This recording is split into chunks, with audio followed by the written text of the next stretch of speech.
작은 갈대 상자 물이 새지 않도록 역청과 나무진을 칠하네.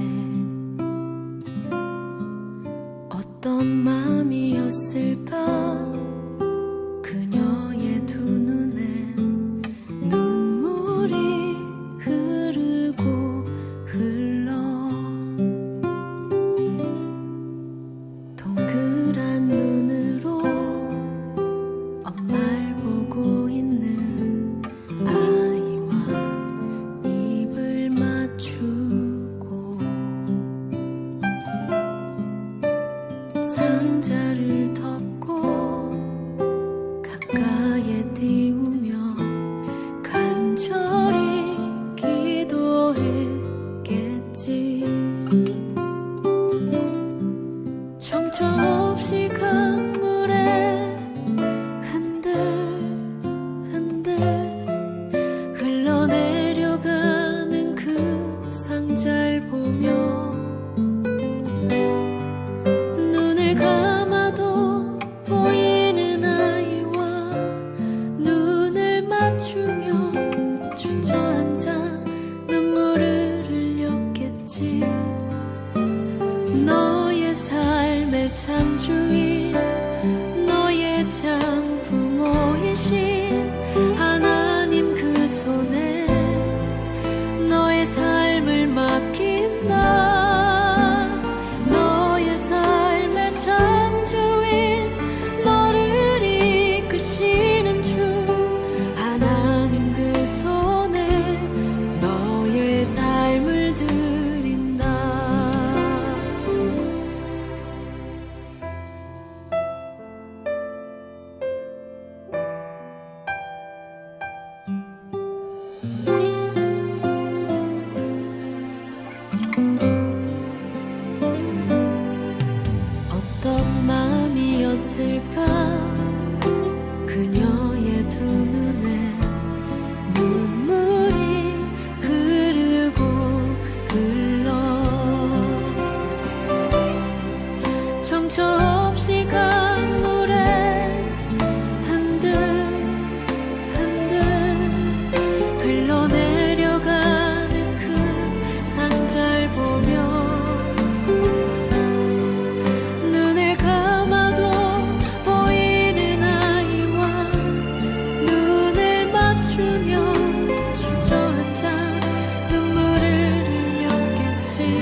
언제나 우리와 함께 하시는 하나님 아버지, 복된 주일을 맞이하여 주님의 부활을 기뻐하면서 성삼위일체 하나님을 예비하게 하시니 감사드립니다. 비록 코로나19로 인하여 성도들이 한자리에 모이지는 못했으나 온라인으로 예배를 드리는 성도들과 그 가족들이 주 안에서 하나가 되게 하시고 영과 진리로 주님을 예비하기를 기도하며 영광을 주님께 돌립니다. 교회란 무엇인지, 예배란 또 무엇인지, 특히 코로나19의 어둠 속에서 그리스도인으로 살아간다는 것은 무엇인지 우리는 근원적인 물음 앞에 서 있습니다. 예배의 시간 속에서 한 줄기 빛의 은사를 경험하는 시간이기를 간절히 바랍니다. 자비로우신 하나님, 주님의 자녀로서 그리스도인의 향기를 얼마나 드러내며 살았는지를 한 주간의 삶을 뒤돌아보며 회개합니다. 그리스도인이라면 달라야 하고 다르다고 하면 다른 삶의 모습을 보여줘야 하는데 삶의 변화가 일어나는 한 주간 되게 하옵소서. 동네 작은 교회 꿈별 공동체가 추구해 나가는 초대교회의 정신은 작지만 큰 가치를 실현해 나가는 하나님의 공동체임을 믿습니다. 하나님의 자녀이자 공동체의 일원으로서 소박하지만 큰 가치를 실현해 나갈 수 있는 결심의 시간, 결단의 시간이 되기를 바랍니다. 사랑의 하나님, 지구촌은 지금 온갖 위기에 직면해 있습니다. 이상기온으로 유례가 없는 폭염과 산불 등 자연재해로 지구 곳곳이 고통받고 있습니다. 우리나라도 예외는 아닙니다. 코로나19의 폭염까지 많은 사람들이 신음하고 있습니다. 특히 코로나19 거리두기 강화로 식당에는 손님이 끊기고 거리는 한산해져 활기를 잃었습니다. 소상공인들은 또다시 시름에 빠졌습니다. 시름에 빠진 자영업자들이 다시 용기를 내서 하나님의 자녀로서 믿음으로 일어나게 하옵소서. 전능하신 하나님, 주님께서는 주님의 때에 주님의 방법으로 고통받는 이들에게 이 모든 상황이 하루라도 빨리 종식시켜 주실 것을 믿습니다. 우리는 그 믿음 안에서 하나님의 자녀로서 거듭날 수 있기를 바랍니다.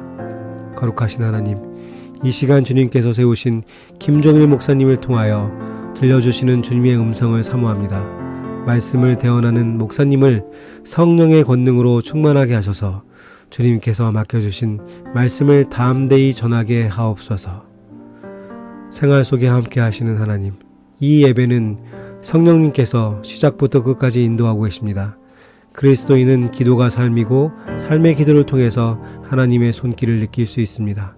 또한 생활 속의 작은 일도 하나님의 기적으로 바뀌게 될 줄로 믿습니다. 이 복음의 진리를 깨닫고 실천하는 시간 되기를 소망합니다. 감사드리며 예수님의 이름으로 기도드립니다. 아멘.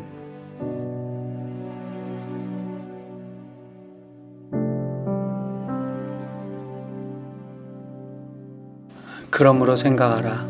너희는 그때 육체로는 이방인이요 손으로 육체에 행한 할례를 받은 무리라 칭하는 자들로부터 할례를 받지 않은 무리라 칭함을 받는 자들이라. 그때 너희는 그리스도 밖에 있었고 이스라엘 나라 밖의 사람이라.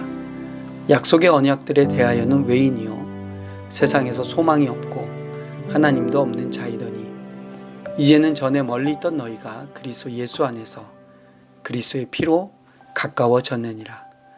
그는 우리의 화평이신지라. 둘로 하나를 만드사 원수된 것 곧 중간에 막힌 담을 자기 육체로 허시고 법조문으로 된 계명의 율법을 폐하셨으니 이는 이 둘로 자기 안에서 한 새 사람을 지어 화평하게 하시고 또 십자가로 이 둘을 한 몸으로 하나님과 화목하게 하려 하심이라.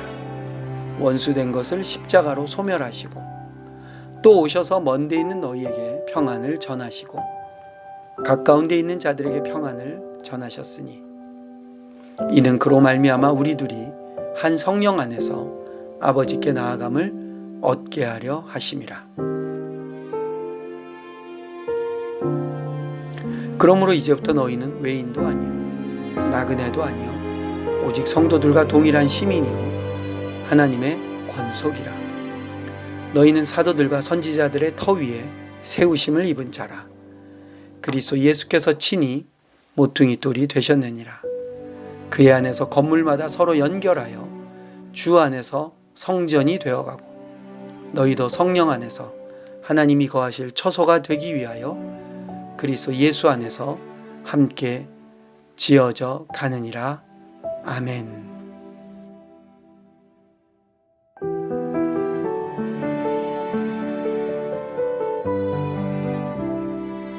안녕하세요. 동네장교회 김종일 목사입니다. 오늘은 에베소서 2장 11절부터 22절의 말씀을 중심으로 해서 하나님 말씀을 좀 같이 나누고자 합니다. 바울이 사역하던 시대에, 그리고 바울이 여러 지역을 다니면서 교회를 만들어 나가는 그 시대에는 독특한 시대적인 또 종교적인 문화와 현상이 있었습니다. 크게 두 세력이 바울이 만나는 사람들 사이에 힘의 어떻게 보면 대결이 있었는데요.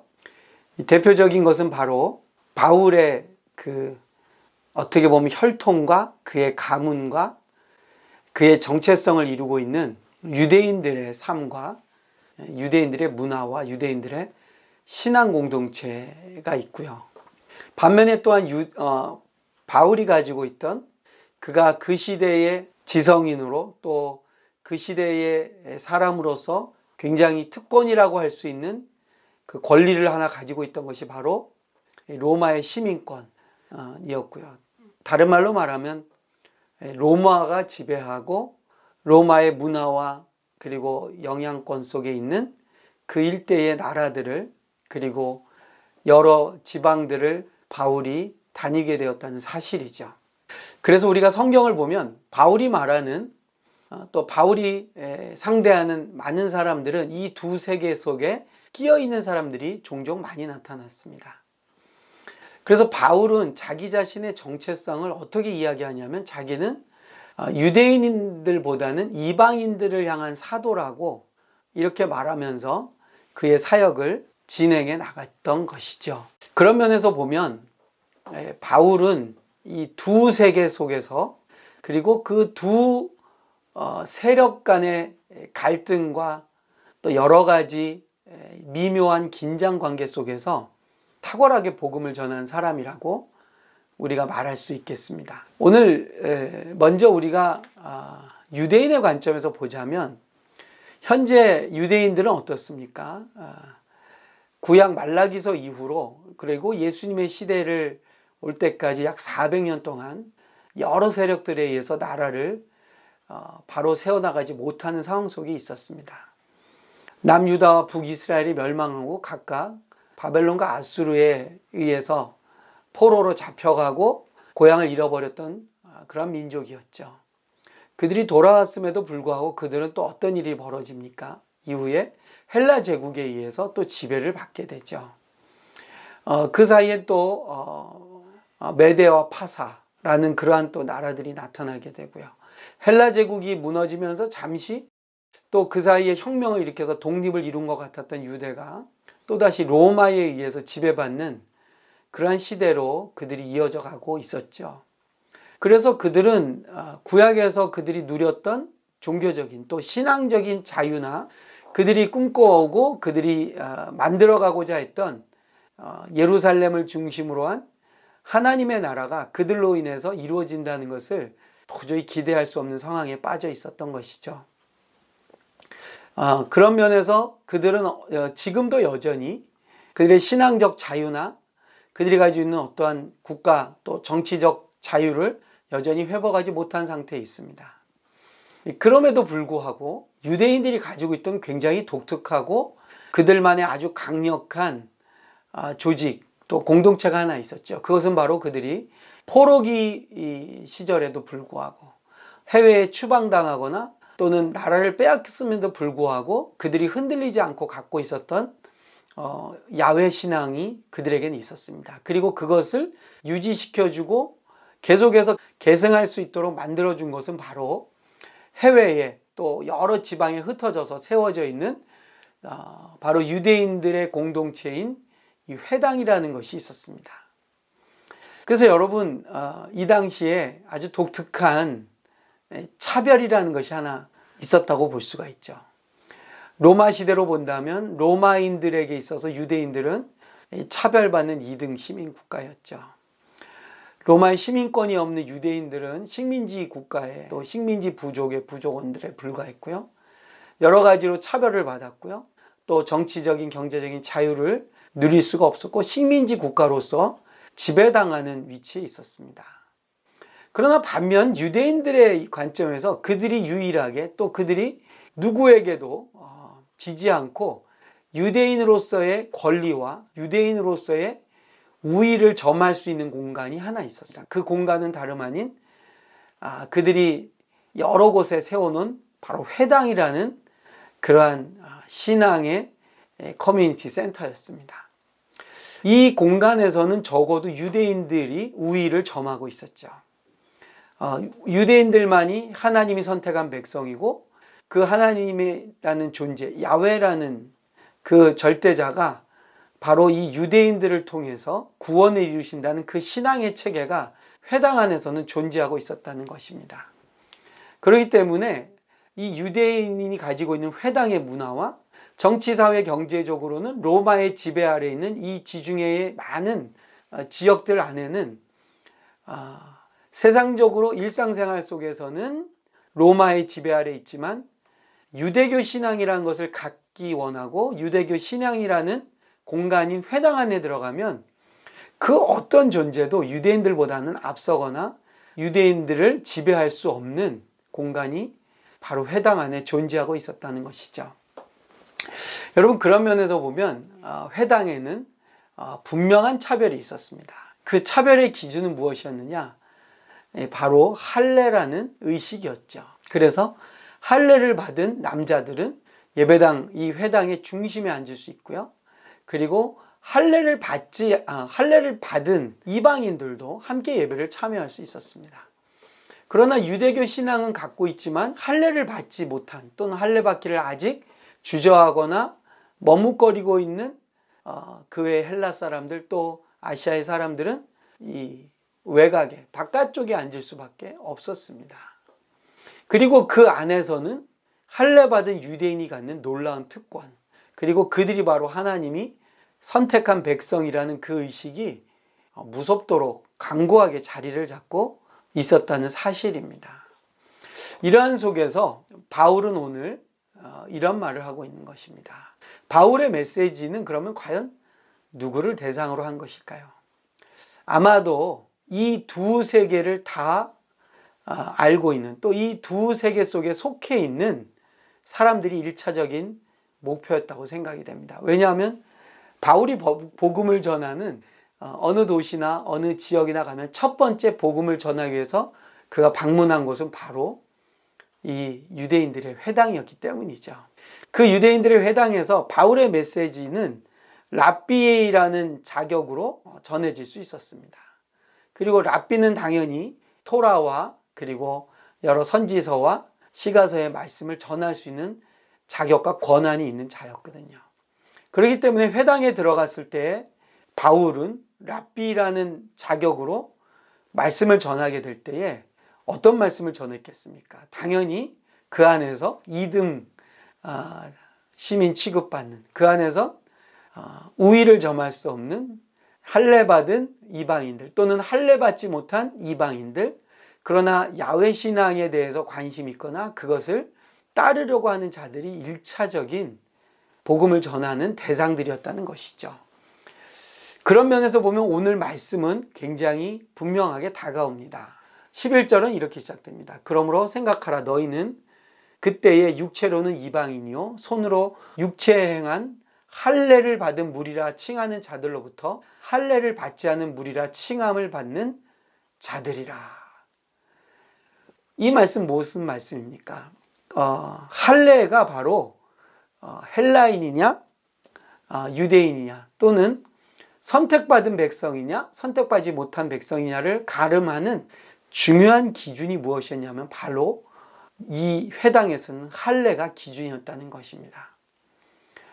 그런 면에서 보면 그들은 유대교에서부터도 외인이었고요. 더군다나 유대교 신앙을 갖고 있는 자로서 예수님에 대해서 더더욱이 들어본 적이 없는 자들이죠.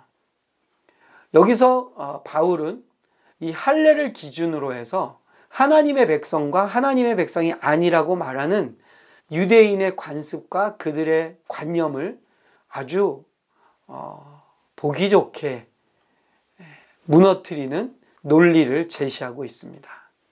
그것은 바로 뭐냐 하면 예수 그리스도가 새로운 기준이라고 말씀하고 있습니다.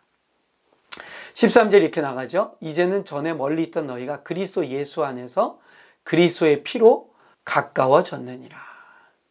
할례를 기준으로 1등 구원받은 자, 2등 구원받은 자, 3등 구원받은 자 이렇게 나누어지던 유대교가 예수로 말미암아 그들 사이에 있는 차별이 무너지게 되었다고 말씀하고 있습니다. 그래서 예수님은 어떤 분이시냐? 그분은 우리 안에 있는 이 막힌 담을 육체로, 자신의 육체로 허물어 버리셨다고 말씀하고 있습니다. 여러분, 복음은요, 근본적으로 이 세상의 차별에 대해서 그 차별을 무너뜨리는 것을 복음이라고 말씀하고 있습니다. 특별히 유대인들에게 있어서 그들은 경제적으로 또 정치적으로 사회적으로 문화적으로 모든 면에서 실생활에서 차별을 받는 세계 속에 살고 있었습니다. 그 차별은 바로 로마로부터 받는 차별이죠. 그 차별은 상당히 심각했습니다. 왕을 스스로 세울 수도 없었고요. 모든 제도와 모든 그들의 절기를 마음껏 지릴 수도 없었고요. 모든 면에서 자유를 빼앗긴 그러한 시절이 바로 로마의 압제 아래 있었던 시절이었습니다. 그런데 그들이 우위를 점하고요. 다른 사람보다 더 나은 백성이라고 공식적으로 인정하고 또 그렇게 인정받고 또 그것을 마음껏 누릴 수 있는 공간이 하나 있었던 것이 바로 회당이라는 곳이었습니다. 그래서 이 회당은 거꾸로 유대인들이 1등 시민이 되고요. 그 유대교를 따르고 할례를 받은 이방인들이 겨우 그 뒤를 잇고 할례를 받지 못한 이방인이나 여자들이나 그 외 사람들은 외곽에 앉을 수밖에 없는, 여전히 그 속에서도 또 하나의 차별이 존재하고 있는 곳이 바로 회당이었다는 사실입니다. 이 세계사적이고요. 그리고 정치, 경제, 문화적인 차별이 로마로부터 진행되고 있었다면 종교의 영역과 신앙의 영역에서의 차별은 유대인으로부터 또한 철저하게 시행되고 있는 것이 회당이었다는 사실입니다. 이 복음은 어느 한쪽의 차별을 정당화하지 않습니다. 복음은 이 세상의 질서에서의 차별도 인정하지 못하고요. 그리고 인정할 수 없고요. 복음은 신앙과 심지어 야훼 하나님의 이름으로라도 자행되는 차별을 용인할 수 없는 게 복음입니다. 그러므로 이 복음은 야훼 신앙에 대해서 관심 있고 그 야훼 신앙을 따르는 유대인과 그리고 그 안에 함께 있는 이방인들의 사이에 있는 차별을 무너뜨리는 것에서부터 시작됩니다. 그래서 16절에 이렇게 말씀하고 있습니다. 십자가로 이 둘을 한 몸으로 하나님과 화목하게 하려 하심이라. 원수된 것을 십자가로 소멸하시고, 이렇게 말씀하고 있죠. 여러분, 복음은요, 더군다나 신앙 안에서 어떠한 차별을 둬서도 안 됩니다. 더군다나 예수를 믿는 우리 그리스도인들 안에서는 어떠한 차별도 있어서는 안 됩니다. 그리고 여기서 끝나는 것이 아니죠. 우리가 믿는 예수 그리스도의 복음은 유대교와 이방인 사이에 막힌 담을 허물 뿐만 아니라 이제 어떠한 세상을 향해 나아갑니까? 바로 로마가 만들어 놓은 정치, 경제, 사회의 차별을 극복하는 데까지 나아가게 된다는 사실이죠. 그래서 오늘 바울은 이 새로운 공동체, 할례를 중심으로 차별하는 유대교의 회당 문화와 정치, 경제, 사회와 그리고 권력으로 인하여 차별받는 이 세상을 온전하게 화목하게 하고 새롭게 하는 존재로 15절에 바울은 예수의 복음을 이렇게 설명하고 있습니다. 법조문으로 된 계명의 율법을 폐하셨으니 이는 이 둘로 자기 안에서 한 새 사람을 지어 화평하게 하시고. 여러분, 예수님이 말씀하시는 새로운 사람, 새로운 영혼, 바울이 지금 전하고 있는 복음의 핵심은 무엇입니까? 이 차별을 넘어서는 공동체, 할례가 중심이 되지 않고 예수가 중심이 된 십자가로 말미암아 하나 된 공동체는 정체성을 그 본질적으로 새로운 사람이라고 오늘 소개하고 있습니다. 우리는 새로운 존재들입니다. 단순히 종교의 영역에서 더 깊은 멤버십을 갖거나 더 깊은 개종의 단계로 들어가는 수준이 아니고요. 또는 우리가 로마의 시민권을 얻어서 이전에 누릴 수 없었던 아주 윤택한 복지나 어떤 기회를 얻는 것이나 다른 사람들보다 우위를 점할 수 있는 어떤 선택적인 특혜를 누리는 것을 우리의 목표로 삼는 게 아니고요. 복음은 이 모든 것들을 무너뜨릴 수 있는 새로운 사람을, 그리고 새로운 사람으로 저와 여러분들을 지금 만들어 가신다고 말씀하고 있습니다. 그래서 오늘 이 말씀은 새로운 사람이 어떻게 존재하고 있느냐를 이렇게 설명하고 있습니다. 19절을 한번 같이 보시겠습니다. 그러므로 이제부터 너희는 외인도 아니요 나그네도 아니요 오직 성도들과 동일한 시민이요 하나님의 권속이라. 예수로 말미암아 새로운 사람이 된 우리들은 어떻습니까? 더 이상 아웃사이더가 아닙니다. 더 이상 2등, 3등 시민이 아니고요. 그리고 우리는 더 이상 시민권을 빼앗기고 살아가는, 또는 임시로 이 땅에 사는 그러한 사람들이 아니고요. 나그네도 아니고요. 우리는 어떤 사람들이냐? 성도들과 동일한 시민이고 하나님의 권속이라고 말합니다. 하나님의 자녀가 된 것이죠. 더 이상 할례라는 기준으로, 종교의 어떠한 기준으로 유대인과 우리 사이에 차별이 있을 수 없다고 말합니다. 그러면 이 차별이 없는 신앙의 영역에서 하나 된 우리들은 어떤 사람들이 이제 되어가느냐? 바울은 이어서 말합니다. 20절, 너희는 사도들과 선지자들의 터 위에 세우심을 입은 자라. 그리스도 예수께서 친히 모퉁이 돌이 되셨느니라. 우리는 이제 더 이상 회당이라는 종교단체, 종교의식, 할례를 기준으로 한 종교적인 차별성의 세계 속에 갇혀있는 자들이 아니고요.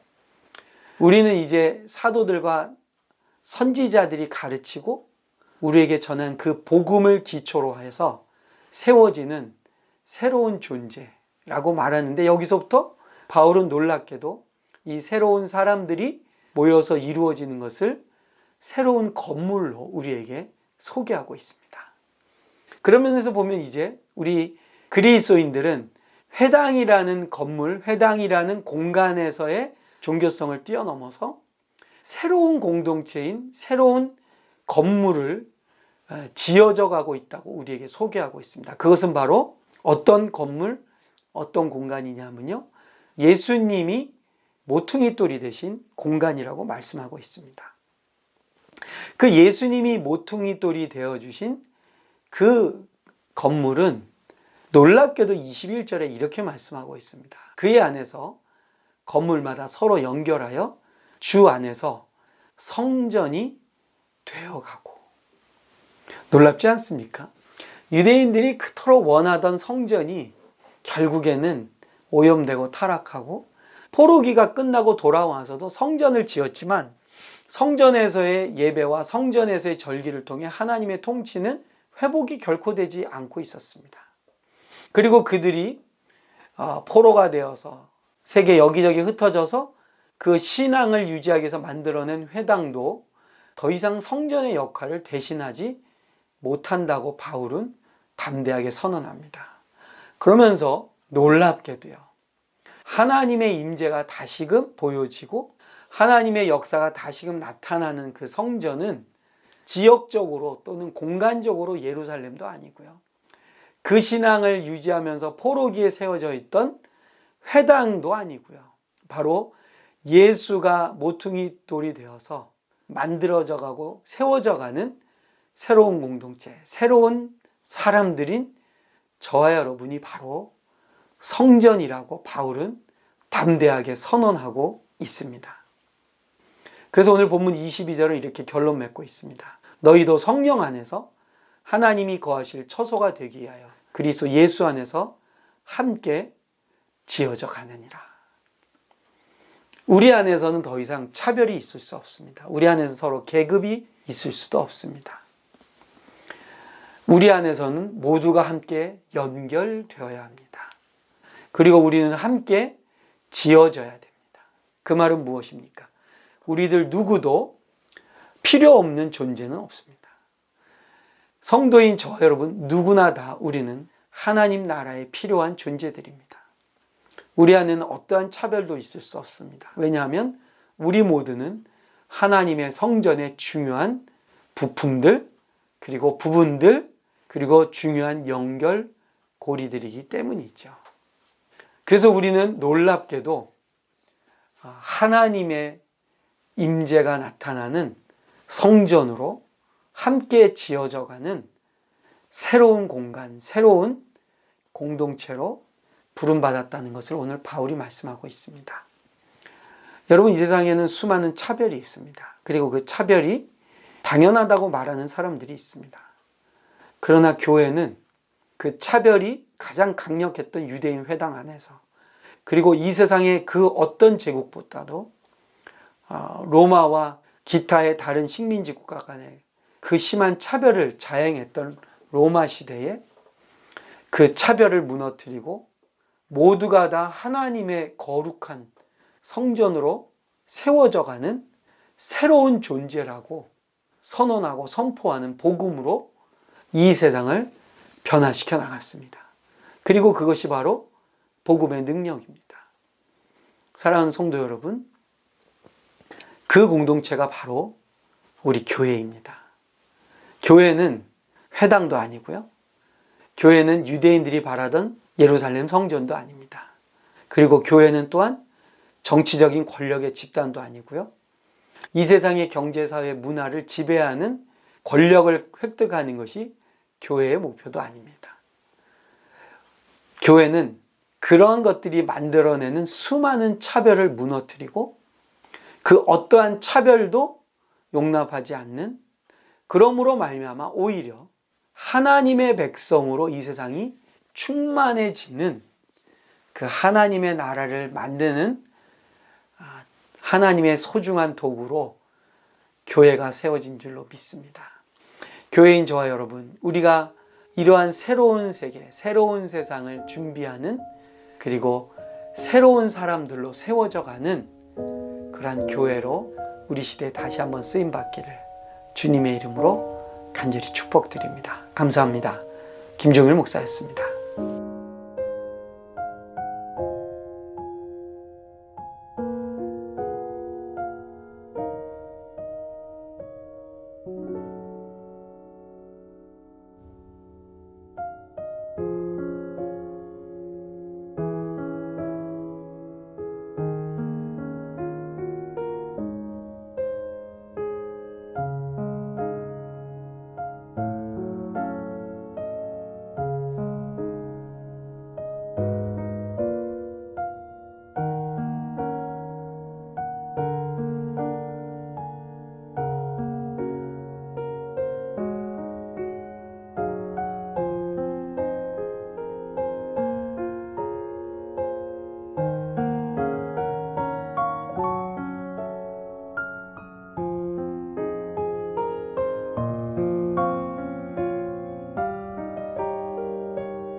지금은 우리 주 예수 그리스도의 은혜와 하나님 아버지의 사랑과 성령님의 인도, 보호, 교통하심이 형제들에게, 자매들에게, 온 세상 위에 함께 계실지어다.